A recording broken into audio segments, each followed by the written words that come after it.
Hello my dear scholars, मेरे channel पर आपका स्वागत है।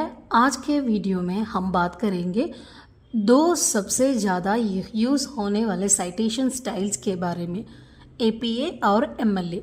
पहला देखेंगे एपीए स्टाइल 7th एडिशन का। इसका फुल फॉर्म है अमेरिकन साइकोलॉजिकल एसोसिएशन। ओके, कौन इसे ज़्यादा प्रयोग करते हैं? Social science, psychology, education, business, nursing department वाले एपीए स्टाइल को फॉलो करते हैं। ठीक है, जब भी हम रिसर्च पेपर लिखते हैं तो सिर्फ अपने आइडियाज़ ही नहीं डालते, है ना। कई बार हमें दूसरे स्कॉलर्स या ऑथर्स की किताबों, आर्टिकल्स या डेटा का सहारा लेना पड़ता है। अब सवाल ये है कि अगर हम उनका डेटा यूज़ कर रहे हैं तो क्रेडिट कैसे देंगे? ज़रूर हमें उसको क्रेडिट देना है, ठीक है। तो कैसे देंगे? यही कहलाता है साइटेशन। तो सबसे पहले इन टेक्स्ट साइटेशन का मतलब, जिस पैराग्राफ में आपने किसी लेख की बात लिखी है उसके अंत में आपको उस लेखक का नाम और उसकी किताब या आर्टिकल का साल लिखना होगा। For example Sharma 2018, like that. ठीक है, फिर आती है रेफरेंस स्टाइल, रेफरेंस लिस्ट। यहाँ आपको प्रॉपर तरीके से डिटेल देनी होती है। सबसे पहले लेखक का दूसरा नाम यानी सरनेम, फिर पहला नाम, जिसे गोपी कृष्णा को लिखेंगे कृष्णन गोपी, लाइक दैट। उसके बाद लिखेंगे ईयर, साल, ओके। फिर किताब का नाम, फिर पब्लिशर का नाम, बस। ठीक है, तो इस तरह साइटेशन और रेफरेंस रिसर्च पेपर का बहुत ही इम्पॉर्टेंट हिस्सा है। विदाउट साइटेशन आपका काम एकेडमिक एथिक्स के खिलाफ माना जाएगा, याद रखना। ठीक है, अब बात करते हैं एमएलए स्टाइल की, जिसका फुल फॉर्म है मॉडर्न लैंग्वेज एसोसिएशन। ओके, ये स्टाइल ज़्यादातर literature, humanities, arts and language जैसे सब्जेक्ट्स में यूज़ होता है। एमएलए में इन टेक्स्ट साइटेशन बहुत सिंपल है।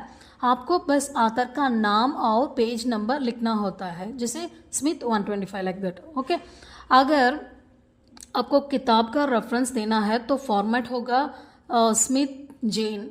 Okay, the same pattern where we saw that APA, but the small difference is page number.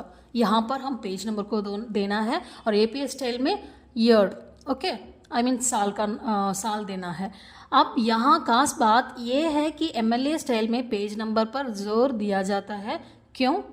क्योंकि ह्यूमैनिटीज़ और लिटरेचर में एग्जैक्ट कोटेशंस और पेज रेफरेंस बहुत इंपॉर्टेंट माने जाते हैं। ठीक है, क्योंकि जो हमारा पेपर्स को करेक्शन करते हैं ना, उन लोगों को बहुत आसान होता है पेज नंबर, ये कहाँ पर ये कोट निकाला है, यूज़ किया है, ऐसे देखने के लिए पेज नंबर बहुत इंपॉर्टेंट है ना। अब एक सवाल आता है कि कोई एमएलए के इस्तेमाल करता है और कोई एपीए, क्यों? ये देखिए, अगर आप ह्यूमैनिटीज़ जैसे लिटरेचर, हिस्ट्री या आर्ट्स में काम कर रहे हैं तो वहाँ एमएलए स्टाइल प्रेफर किया जाता है, क्योंकि इन सब्जेक्ट में पेज रेफरेंस बहुत ज़रूरी होता है। लेकिन अगर आप सोशल साइंस जैसे साइकोलॉजी, सोशियोलॉजी या एजुकेशन में रिसर्च कर रहे हैं तो एपीए स्टाइल यूज़ होता है, क्योंकि वहाँ रिसर्च का यह सबसे ज़्यादा इम्पॉर्टेंट होता है, बस।